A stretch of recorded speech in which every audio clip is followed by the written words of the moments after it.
बसेरिया गांव के किनारे एक टूटी फूटी झोपड़ी में राजू रहता था। दीवारों में दरारें थीं, छप्पर से बारिश की बूंदें टपकती थीं और कोने में मिट्टी का चूल्हा हमेशा ठंडा पड़ा रहता था। रात का वक्त था, बाहर कुत्ते भौंक रहे थे। भीतर अंधेरे में बस चूल्हे की राख हल्की सी चमक रही थी। राजू की माँ खांसते खांसते बोली, बेटा, आज चूल्हे में लकड़ी नहीं है, कुछ इंतजाम कर ले। राजू धीरे से बोला, अम्मा, सुबह बाजार जाऊंगा, कुछ लकड़ी ले आऊंगा। बस आज तुम आराम करो। माँ ने मुस्कुराकर कहा, आराम तो अमीरों के लिए होता है बेटा, हम तो बस जीते हैं ताकि कल फिर कोई उम्मीद जागे। राजू चुप रहा। उसके अंदर कुछ जलने लगा। शायद आत्मसम्मान, शायद भूख, या शायद दोनों। उसी समय उसका छोटा भाई मोनू आया, हाथ में पुराना कटोरा लिए। भैया, आज स्कूल में सब बच्चों ने बिस्किट खाया, टीचर ने भी मुझे एक दे दिया, मैंने अम्मा के लिए बचा लिया। राजू की आंखों में आंसू भर आए। उसने मोनू के सिर पर हाथ रखा और बोला, तू ही तो मेरी ताकत है मोनू, देखना एक दिन तू किसी से कम नहीं रहेगा।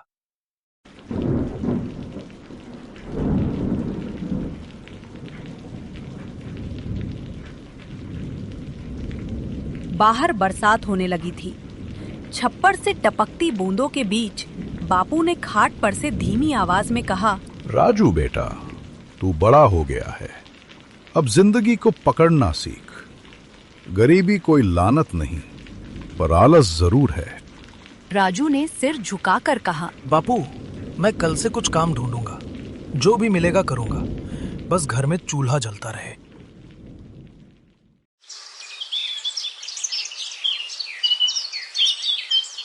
सुबह सूरज उगते ही राजू अपनी पुरानी धोती और फटी कमीज में निकल पड़ा।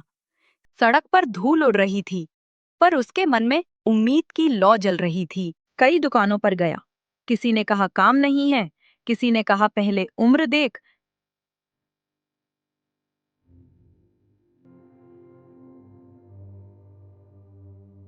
तो किसी ने हंसकर कहा, तेरा चेहरा तो चाय बेचने लायक भी नहीं। पर उस दिन राजू की आंखों में जो जिद थी, वो किसी के ताने से बुझी नहीं। शाम तक घूमने के बाद उसने देखा रेलवे स्टेशन के बाहर एक पुराना ठेला पड़ा है। उसने ठेले के मालिक से कहा, भैया, ठेला बेच दोगे? वो बोला, क्यों, क्या करेगा इसका? राजू बोला, चाय बनाऊंगा, पर ऐसी कि लोग सिर्फ स्वाद नहीं, कहानी भी पिएं।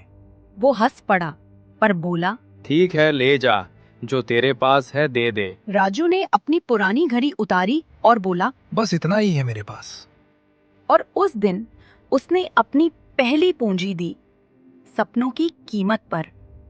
उसके दिल में एक ही ख्याल था, अब मैं ठेला नहीं, अपनी किस्मत चलाऊंगा।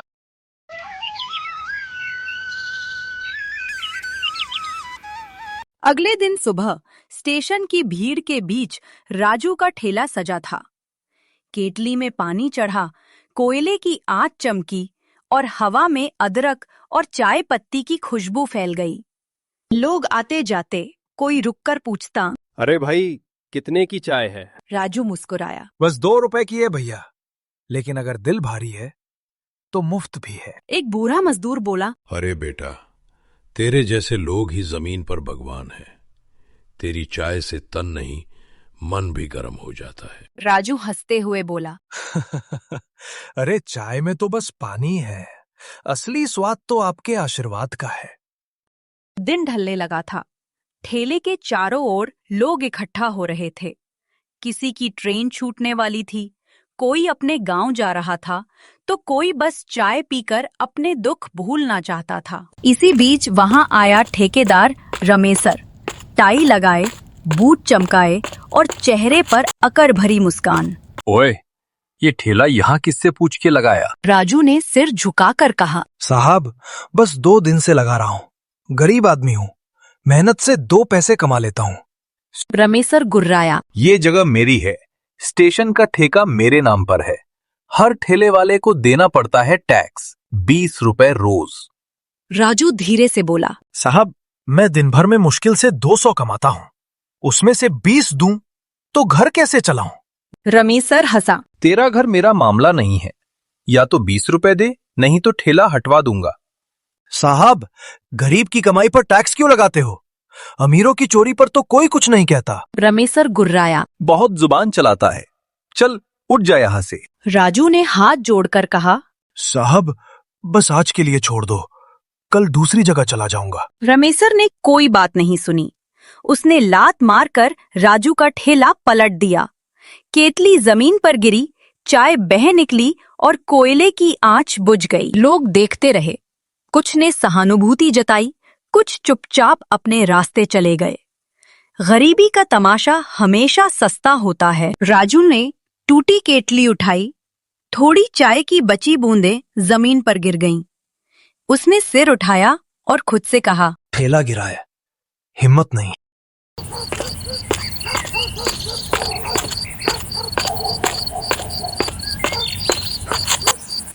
रात को घर लौटकर उसने माँ से कहा, अम्मा, ठेला गया पर मैं नहीं टूटा। अब अपने गांव में ही चाय बनाऊंगा। वहां कोई ठेकेदार नहीं, वहां अपने लोग हैं, अपनी मिट्टी है। माँ ने मुस्कुराकर कहा, तू सच में मेरा बेटा है राजू। तूने आज गरीबी को नहीं, किस्मत को मात दी है। और उस रात चूल्हे में फिर से आग जली। वो आग सिर्फ लकड़ी की नहीं थी, वो थी मेहनत की आग, जो अब राजू की राह रोशन करने वाली थी। राजू का ठेला अब शहर के शोर से नहीं, अपने गांव के चौराहे पर खड़ा था। सड़क के किनारे पीपल का पेड़, पास में कुआं और पीछे उसकी पुरानी झोपड़ी। उसने उसी पुराने ठेले को धोया, रंगा और ऊपर लिखा, राजू टी स्टॉल, भरोसे और प्यार वाली चाय। सुबह सुबह गांव के लोग खेतों को जाते हुए रुकने लगे। लाला काका बोले, अरे राजू, तू शहर छोड़कर यहाँ आ गया। राजू मुस्कुराया। काका, शहर में चाय तो बेचता था, पर दिल सूख जाता था। यहाँ तो हर प्याली में अपनापन है। काका हंसे। बात तो सच्ची कही बेटा।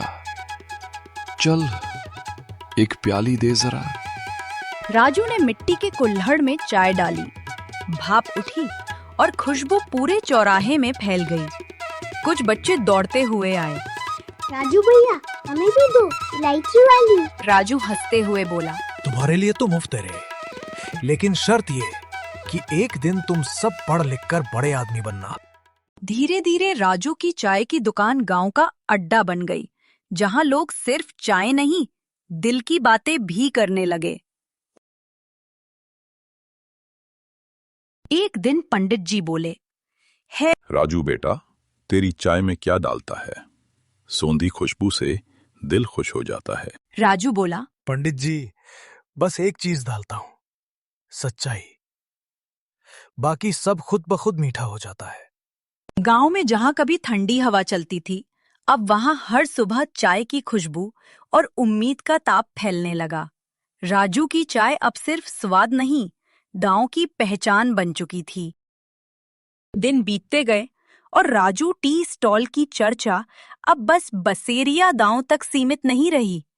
पास के गांवों से लोग आकर कहते, भैया, तेरी चाय की बात सुनी थी, अब चखने आए हैं। राजू हर किसी को मुस्कुराकर चाय देता और पूछता, कैसी लगी भैया? सबका जवाब एक ही होता, दिल जीत लिया रे राजू।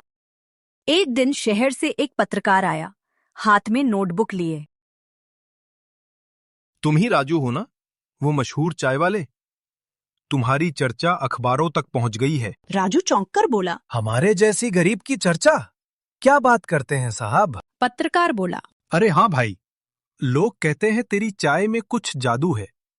क्या राज है इसका? राजू मुस्कुराया, साहब, राज बस इतना है, मैं चाय नहीं बनाता, हर प्याली में लोगों का भरोसा घोल देता हूँ। पत्रकार ने हंसकर कहा, वाह, ये बात तो छपने लायक है। अगले दिन अखबार में बड़ी हेडलाइन छपी, बसेरिया का राजू, जिसने चाय में उम्मीद घोली। और उस दिन से लोग साइकिल, बस, यहाँ तक कि ट्रैक्टर से भी उसकी दुकान तक आने लगे। राजू ने गांव के बेरोजगार लड़कों को भी काम पर रखा।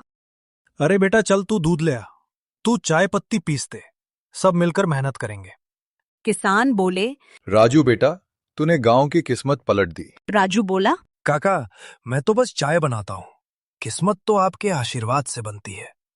धीरे धीरे उसकी दुकान पर बोर्ड लग गया, फेमस चाय वाला भरोसे की केतली से, और बसेरिया गांव का नाम पूरे जिले में चमक उठा।